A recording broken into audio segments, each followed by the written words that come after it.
Cooking for long periods of time over low heat infused with wood smoke is what smoking and what some call real barbecue is all about. Cooking low and slow tenderizes tough cuts of meat like beef brisket, pork shoulder, pork butts, and spare ribs. Let's get started. Top off and light the Big Green Egg natural lump charcoal. The mix of 100% natural oak and hickory wood ensures an even fire and unmatched flavor. Smoking temperatures generally range from 225 to 300 degrees Fahrenheit. When smoking foods, aromatic wood smoking chips and chunks provide an additional, subtle ingredient to your favorite recipes, delicately seasoning food as it cooks.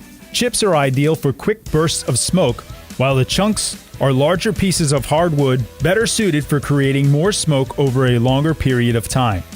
Add the convector and a cooking grid. A convector is useful when smoking because it adds a barrier between the food and the direct heat of the fire, which allows the hot air and smoke to circulate around the food. The design of the egg makes it easy to adjust the draft openings for low and slow temperatures, and the egg can maintain precise temperatures for 16 to 18 hours or more. And the egg is so efficient that you can do this without consistently opening up the dome and adding charcoal.